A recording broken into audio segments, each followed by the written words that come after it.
All right, up next, we have our next Ignite session with Journal Technologies, who were also the providers of what I call the Tech Glam water bottles that you saw at registration. They're really cool.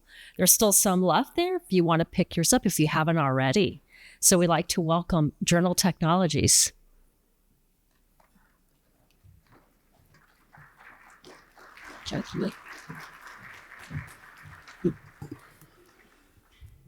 I'm just going to make sure. Yep, the mic seems to be working, so that's great. All right. Is there a clicker? Right here. All right. Good morning, everyone. I'm Kaushik Mehta, CTO for Journal Technologies. Every other year, eCourts gathers visionaries, decision makers, and users to explore the future of justice technology. This isn't just about new systems. It's about reimagining how technology can transform our courts for decades to come. Regardless of the vendor you're considering, as you evaluate new systems, I'd like to take you back to the year 2007 when Steve Jobs introduced the iPhone to the world.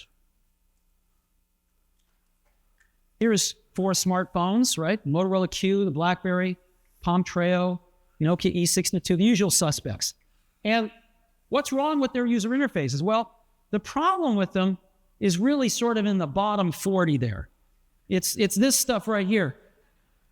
They all have these keyboards that are there whether you need them or not to be there.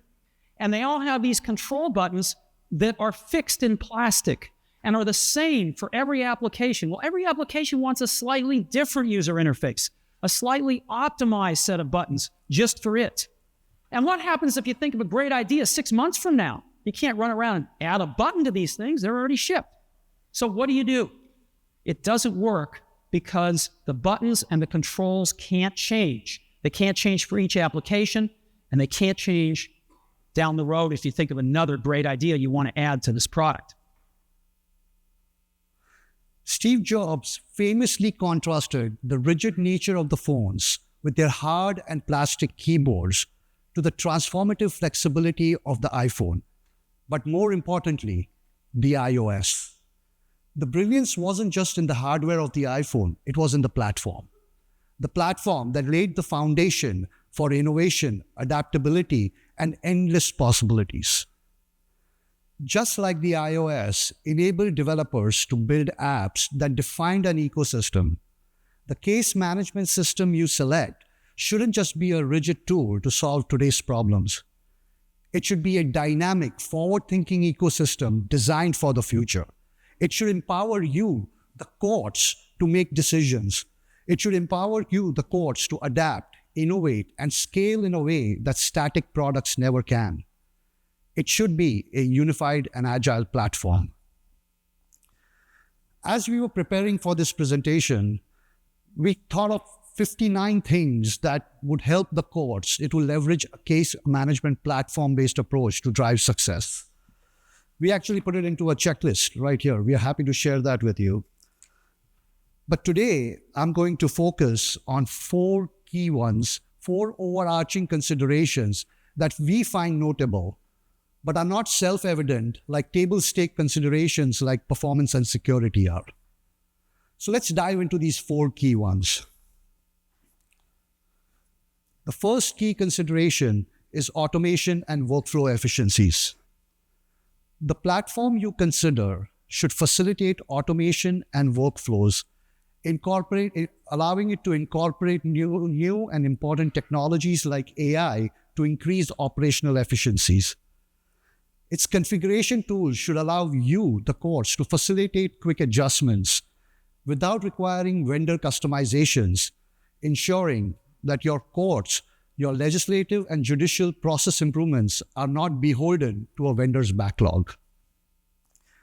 To truly modernize court operations, automation and workflows are no longer optional. They are essential.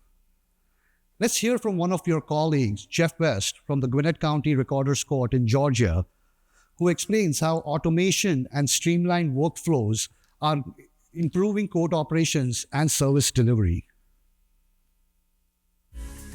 The courts, they grow all the time. There's always a new process, a new law gets passed that requires us to change our processes, because back in the day, that was all paper-driven process. A lot of deadlines and important things that you wouldn't want to miss. But now with time standards and workflows and work queues, you don't never miss it. It always just goes off in the background. That really pushes the case through the court system effortlessly. It disposes the case, it closes the case, it fires off all the workflows. Being able to take payments online and integrate that is huge. That all happens without any clerk interaction at all. It's probably the biggest efficiency that we gain through a new system.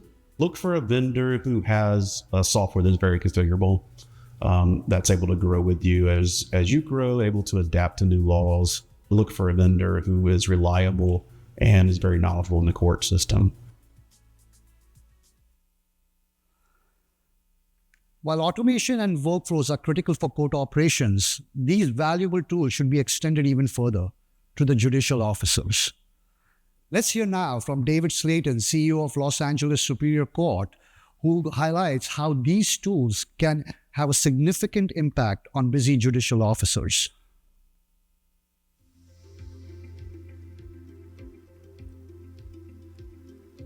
I think one of the things that's really important is how our case management systems can meet the needs of our judicial officers who are needing access to documents and to do things with them. Make sure that the automated workflows are built into the case management system. Make sure it's built into the judicial officer's normal business day, so that the things they need to take action on are there and that they can address those issues as needed along with their busy day. I also think it's really important that we consider the seamless nature of transitioning those things from the clerk's office to the judges, as well as allowing the judges, once they take action on that information or on those documents, to transmit that back easily to the clerk's office for further processing. Maybe that's even thinking about ways that that information needs to be transmitted onto attorneys or parties in a case once that action is taken. Realizing that the needs of the courts change rapidly. So having a system that's configurable is really important. Maybe it is that we have new documents that all of a sudden need to be routed to a judicial officer, or maybe they need to go somewhere else before it goes to the judicial officer, go to a staff attorney, go to a probate investigator, something else before it goes to the judicial officer.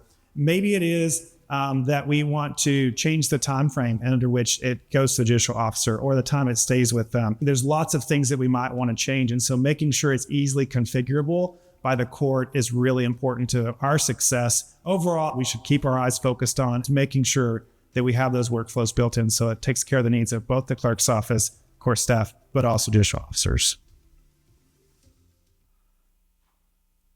What Jeff West and David Slayton highlighted is that a modern court platform powered by automation and workflow will not only enhance its efficiency, will allow the courts to adapt to change quickly, will facilitate judicial officers, and with a robust set of integrated tools, allow you, the courts, to manage the change yourselves.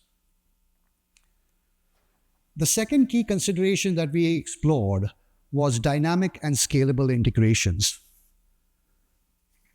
A modern court system must deliver more than just efficiency. It must ensure seamless integrations.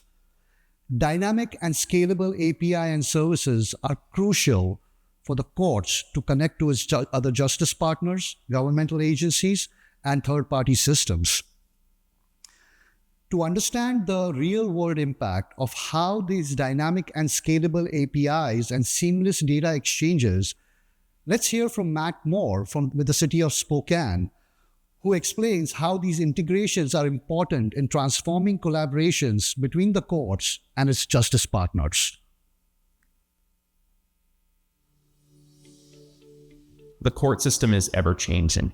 And if you're not changing with the court system, you're falling behind. We're using the APIs and the data exchanges in ways I never thought we would before.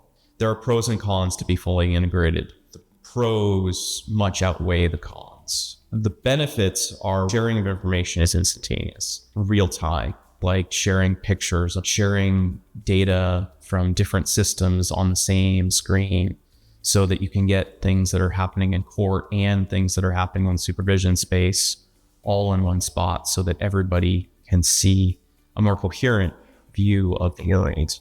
The effectiveness of the court is based on whether you can change and whether you can grow. We're really trying to have a fully integrated CMS where all 4 offices, the court, the probation office, the public defenders, and the prosecutor's office, were sharing data and sharing information, because person records are one of the most difficult things between these systems. So having the ability to work with those data exchanges and change how we're linking person records between them is our next frontier. I see people being invested in it. By the time we're done, it's going to be a game changer. That was fascinating. The picture that Matt painted was of a system where you no longer have to call your justice partners to get information or wait for copies of documents to embed into your system. The data is already there without you ever having to leave your system. Dynamic and scalable integrations are essential to ensure seamless connectivity between third-party systems, adaptability, increased cost efficiency, and obviously, enhanced performance. The third key consideration is a unified and consistent user experience. Does this picture look familiar? A lot of systems, users having to go. For users, an effective platform must prioritize a unified and consistent user experience, bringing everything that you use, whether it's case management, document management, workflow, judicial tools, security, all into one beautifully designed system, ensuring that you do not have the hassle of switching between systems or having to manage multiple logins or dealing with training and retraining, where the software just feels invisible and allows the users to focus entirely on their work. A unified and consistent system, the platform will allow to have an improved user experience, enhanced reliability and security, and most importantly, simplifies operations. And finally, the platform must be engineered for flexibility and evolution. A modern platform today should be designed to seamlessly evolve over time. Just like the iOS on your smartphones, allowing you to download new apps or update existing apps, and the apps just work. Similarly, the platform should allow you, the courts, to empower you, the courts, to actually adapt new functionality, adapt new features without disrupting existing workflows and functionality. Let's hear from another one of your colleagues from the other side of the world in Australia, David Conley, who believes that any new CMS must be engineered for flexibility and evolution. His focus is that court transformation should be enhanced, not restricted by the case management system.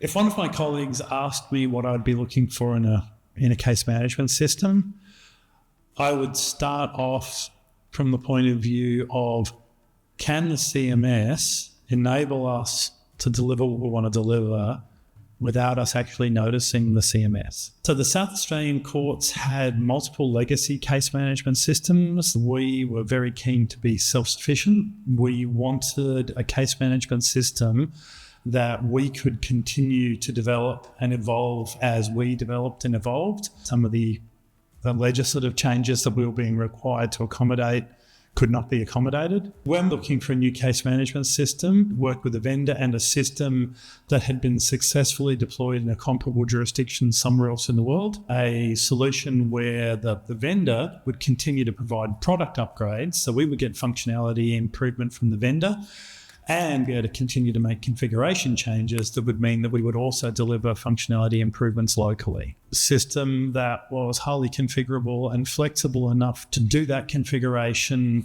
long after the project was finished for any future reforms. As David Conley aptly pointed out, that the core principles of continuous adaptability, uninterrupted functionality, and transformative flexibility must be embedded in the foundation of the case management platforms. The future of courts isn't just about solving today's challenges. It's about building a foundation for justice that endures for decades. Success lies in choosing a platform that adapts, evolves, and empowers the courts to stay ahead of change and not just react to it. Earlier, I mentioned about 59 considerations that we explored while we were doing this presentation to help you in evaluating a case management system. While we focused on just these 4 key ones today, there's much more to discuss. These other considerations are critical in ensuring that the platform you choose aligns with your court's vision and needs. If you're curious about what these other considerations are, come talk to us. We'd be happy to share them with you. The right choice today will shape the future of justice tomorrow. Thank you.